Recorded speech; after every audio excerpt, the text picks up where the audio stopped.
yamde jeɗɗi silmaji capantati Bamako e Conakry yamde jetti silmaji capantati Tawa to Niger oɗo saha woni wakkati nantinde on kabaruji ɗi. Abdoulaye Dikko. Toɓɓe mawɗe kabaruji meɗen ɗi hannden to leydi Mali jagorɗo joom konngol gouvernement kalfinaɗo laamu kuɓeji aggitere gelle colonel Abdoulaye Maïga halfinama hoore wakko jagorɗo leydi ndi mo haybanna golleji ɗi tafon saabe hoorejo jagorɗo leydi ndi Choguel Maïga wona celluɗo gilla ko ɓuuri yontere to leydi Somali limore waraɓe e hippande nde Al-Shabaab hippi suudu jippinirɗo hoɓɓe ɓeydiki yimɓe nogay go o mbara 117 mbarmi nono woni no wi laamu Somali jamma hankinna to leydi Russie goto e ɓattiɓe Vladimir Poutine hoorejo leydi ndi Alexandre Dugin ɓe hum debbo warama e fellande mobile jamma hecci hankin teforan jokki fa laɓal majjum ande.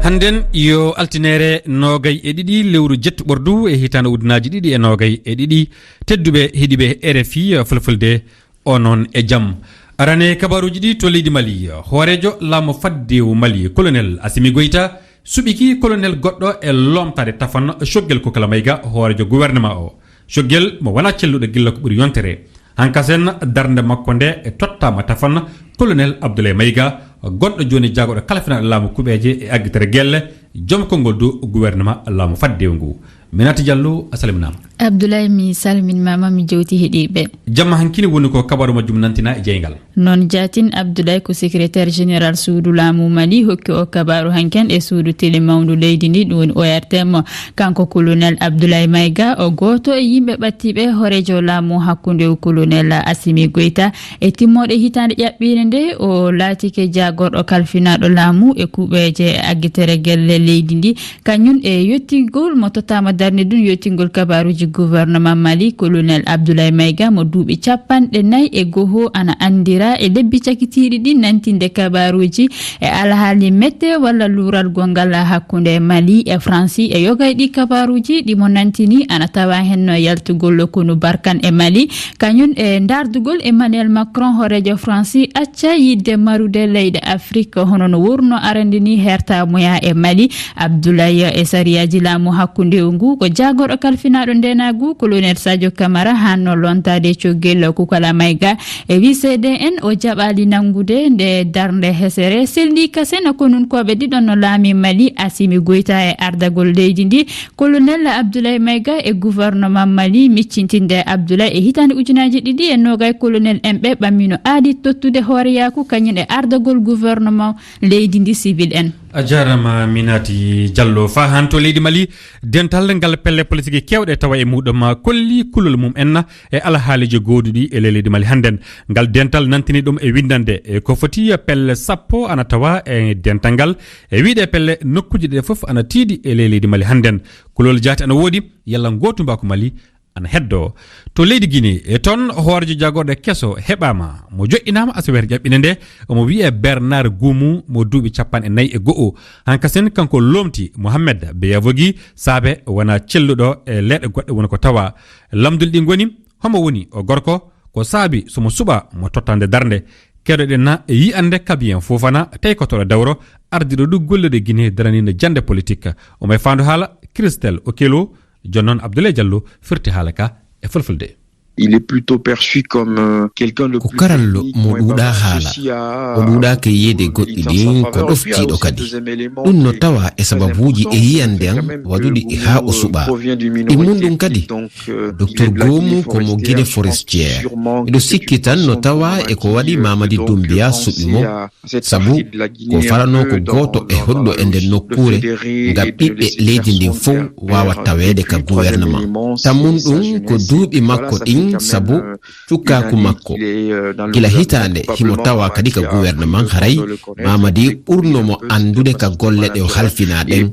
kadi fof iyuno Goumou ƴettuno pellital caggal nde o dartiri koppareji ɗi hoorejo jagorɓe Biyavogi fotano jonnede ɗum fof ko hollayno ko docteur Goumou fuɗɗinoma golle halfinanode hoorejo jagorɓe mo o lomti keɗiɗen ɗo Kabien Fofana tekotoɗo o dawro Abdoulaye Diallo firtuno haala ka e fulfulde to leydi Tchad ton jonde hakkunde ɓiɓɓe leydi ndi fuɗɗi asawere ƴaɓɓine nde jonnon jonne nde sindama tafon fa jango nde hani fuɗɗitinde imade majjum yo wallude haldude du e pelle cadda keddiɗe ɗe jaɓali tawede e puɗɗoɗe ɗe ngara tawe jonne nde nanga lawol kaldaɗe e kawralla e heɓe e wi docteur Évariste Ngarlem nde jonde hakkunde ɓiɓe cadda yo taɓande lobbere noon e joƴƴinde nuyle tekkuɗe laamu e nangude du lawol kesol e wi makko du hono tawede Moussa Faki Mahamat hoorejo gomu dental e Afrique yo artu ko mawɗo wonande nde jonde.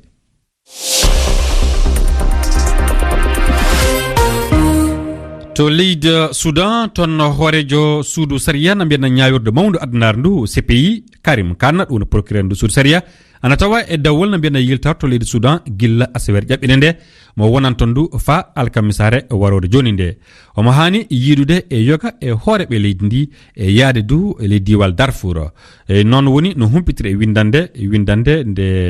hono ndu suudu saria waɗi joni ndu woni laabi tati procureur ndu suudu saria ana yaha ton to leydi Soudan to leydi Somalie ton limore yimɓe waraɓe e hippande suudu jippinirɗo hoɓɓe Mogadiscio lamor leydi ndi limore nde ɓeydiki jamma hankin limore nde yo yimɓe noga e go'o mbara e temedere e sappo e jeɗɗon mbarmi fedde jihadiyankoɓe noddirtene Al-Shabaab holliti kañum en e kippi nde nokkure jippinirɗo ɗum suudu jippinirɗo hoɓɓe jantore Fadima Sy. mayɓe nina ɓura beydade to Somali caggal yangol jeediyankoɓe Shebab e dow hôtel goto to diwal Mogadiscio jamma aset faade alet hanki kikide ali ajeadan jagawɗo halfinade o cellal leydi ndi holliti wonde mayɓe be potino e nogasi go gañiɓe be temedere sappo e jeedidi ina wari hen kadi yimɓe ɓe jeyaka tawo piyande de aljuma fuddi e biyol jagorɗo o jeediyankoɓe Shebab jeeyaɓe dental Al-Qaïda ko natɓe to hôtel Hayat mo Mogadiscio lamoɗo leydi ndi ɓe biddi bombuji kadi ɓe pilli yimɓe ɓe hade halfinaɓe ndenagu arde tawi ɓe mbari hewɓe yimɓe kono kamɓe kadi ɓe mbarama nde piyande woni piyande burde bonde to Mogadiscio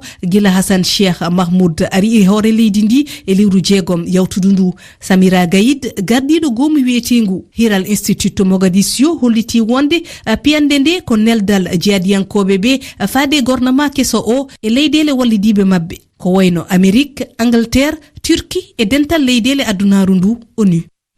Emmanuel Macron hoorejo leydi France kanko ma hani fuɗɗude dawol to leydi Algérie alkamsare warore nde mo jokka du fa asawere jonnon faddengol dawol ɓiɓɓe Algérie tawaɓe leydi France wonɓe du e pelle hono civil en e pelle denojo hakke ɓi adama neldima kanko Emmanuel Macron ɓataki tewtude somo tawama leydi Algérie mo tindina ardiɓe leydi Algérie e teddinde hakke ɓi adama.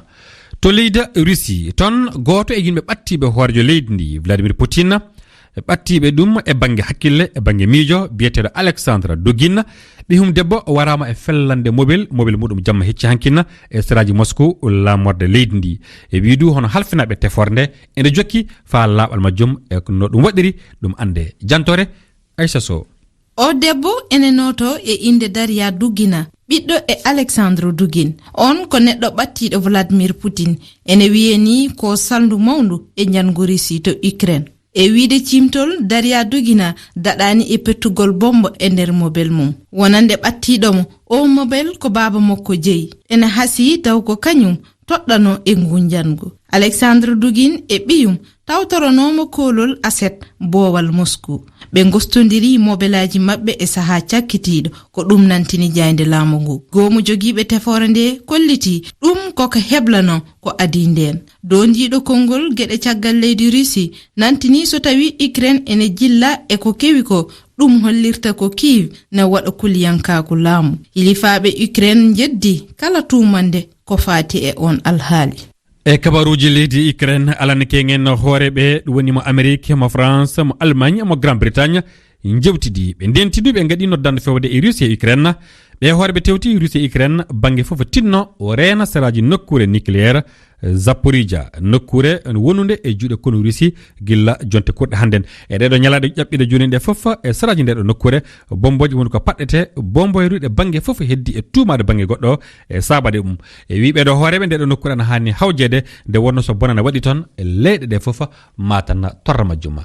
tedduɓe o jarama e heɗegol moɗon ɗo e seeɗa jokkitade ko heddi e kabaruji ɗi.